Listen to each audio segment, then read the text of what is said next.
तुलसी को जल चढ़ा रहे हो, उस समय पर पीपल की पूजन कर रहे हो, उस समय पर बेलपत्री का पूजन कर रहे हो, उस समय पर आंवले का पूजन कर रहे हो, उस समय पर या कोई पूजन भजन आप कर रहे हैं, उस समय पर दरवाजे पर अगर 3 सामने खड़े हो जाते हैं तो ये समझ लेना कि आपकी पूजा को भगवान ने स्वीकार कर लिया। कौन 3 है उसका स्मरण करिएगा। पहला, पूजन करते समय, भगवान की आराधना करते समय अंदर मंदिर में अपने घर में बैठकर आप भगवान नहला रहे हैं, भगवान की पूजन कर रहे हैं, अर्चना कर रहे हैं, सेवा कर रहे हैं, माला जाप कर रहे हैं, पूजन अर्चना कर रहे हैं, तुलसी को जल चढ़ा रहे हैं, उस समय पर 3 का दर्शन अगर आपको हो जाता है, आपके दरवाजे पर अगर आ जाते हैं तो आपका समझ लेना पूजा स्वीकार हो गया। पहले नंबर पर पूजन करते समय दरवाजे पर गौ माता आकर खड़ी हो जाए, समझ लो तुम्हारा पूजन सफल हो गया।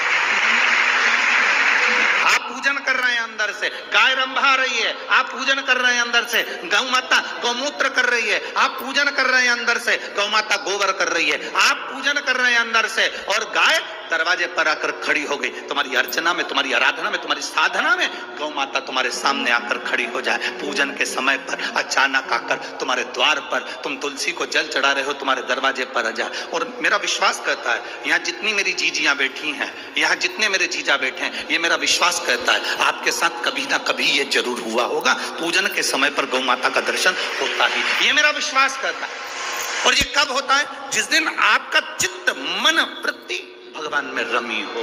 चाहे तुम राम जपो, हनुमान जपो, शिव जपो, तुम्हारी मर्जी पड़े वो जपो। तुम देवी की भी पूजन कर रहे हो, किसी की देवता की पूजन कर रहे हो, कुल देवता की पूजन कर रहे हो, दिल से कर रहे हो, तो ये 3 का अगर दर्शन हो जाए तो कार्य सफल है। पहला, जम के बोलो, गौ माता। दूसरे नंबर पर हमारे यहाँ हम पूजन में लगे हुए हैं, आराधना में लगे हुए हैं, भगवान की अविरल भक्ति में लगे हुए हैं, भगवान की पूजन, आराधना और भक्ति में हम तल्लीन हैं। और दूसरे नंबर पर उस पूजन करते समय पर तुम्हारे घर की बहन बेटी तुम्हारे दरवाजे पर आ जाए तो समझ लो पूजन सफल हुआ है।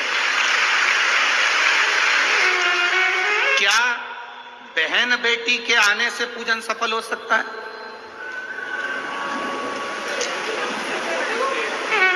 कहां लिखा हुआ है महाराज जी? आप इतनी बड़ी बड़ी बातें कहते हो, पूछने वाले पूछ सकते हैं, कहने वाले कह सकते हैं, आपने कैसे कह दिया कि बहन बेटी के आने से सफल हो जाता करे? तो आप उठाओ, हिमालय राज का बेटा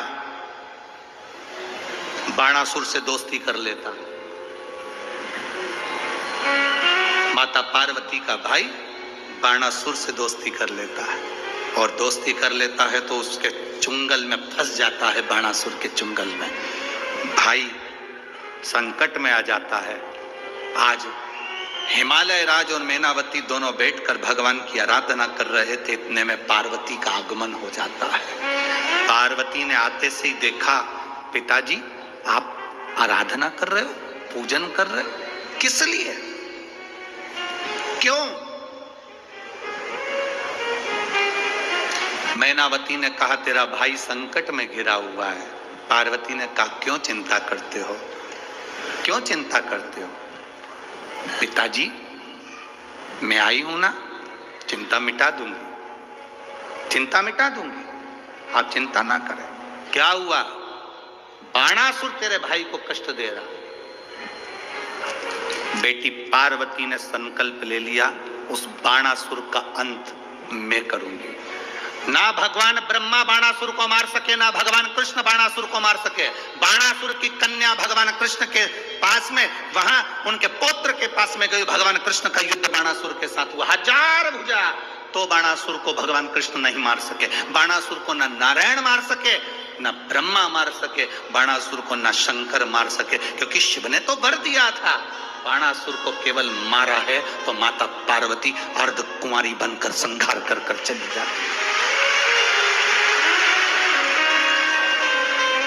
कोई तुमसे पूछे कि सियोर वाले महाराज ने कहा कि बहन बेटी के पूजन करते समय अगर बहन बेटी आ जाती है, पूजन करते समय हमारे घर की बहन बेटी, तुम्हारे कुल की बहन बेटी, तुम्हारे घर की बहन बेटी तुम्हारे दरवाजे पर आ गई, भले तुम उसको कुछ दो मत दो, पर बहन बेटी अगर तुम्हारे पूजन के समय पर तुम्हारे क्यों आप लोगों का ऐसा नियम है कि नहीं हमको नहीं मालूम, हमारे यहाँ तो ऐसा नियम है कि जब भी घर में कोई बड़ा आयोजन होता है, शादी होती है, फंक्शन होता है, कोई उद्यापन होता है, कोई चीज बड़ी करते हैं, तो सबसे पहले फोन बहन बेटी को लगाते हैं कि हमारी बहन हमारे यहाँ आए, हमारी बेटियां, हमारी नंदे हमारे यहाँ आए, हमारी बुआ हमारे यहाँ आए। आप पूछोगे गुरुजी ये प्रसंग बहन बेटी को बुलाने का तो भगवान कृष्ण के यहाँ से चालू हुआ। नंद बाबा की बहन नंदा आकर घर में रहने लगी और भाभी को जब जापा हुआ तो सबसे पहले नंदा भगवान को हाथ जोड़कर कहती है, बाबा ऐसी कृपा करना, ए बाबा ऐसी कृपा करना, मेरे भैया की यहाँ 60 साल के बाद तो औलाद हो रही है, तो ऐसी कृपा करना कि उनके घर में लड़का हो जाए। और नंदा हाथ जोड़ती जोड़ती जोड़ती जोड़ती यशोदा जी के कक्ष में गई, और जो कक्ष में गई जाकर जो दर्शन करा तो लाला का दर्शन था। नंदा खुश हो गई, थाली उठाकर बजाने लगी कलदार से, और एक थाली को उठाकर उस नंदा ने बजाया, थाली को उठाकर। कांसे की थाली, पीतल की थाली, तांबे की थाली, जिसके घर में बजती थी उसके घर में शुभ संदेश आता था। आज के जमाने में स्टील बजता है।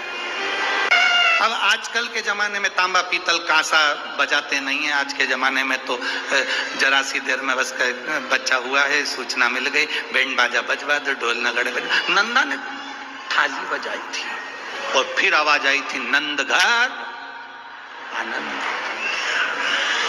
नंद घर आनंद भयो। फिर आवाज आई। भजन करते समय, स्मरण करते हुए, नाम जाप करते हुए 3 का दर्शन हो जाए, तुम्हारे दरवाजे पर आ जाए, जीवन की सफलता मानना, पूजन सफल मानना।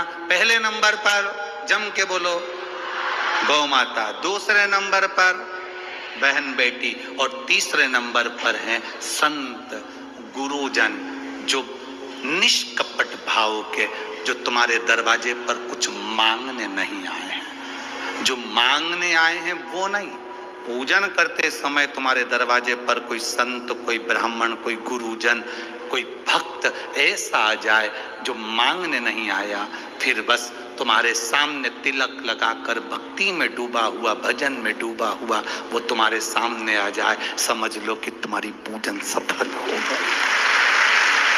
मांगने नहीं, मांगने नहीं,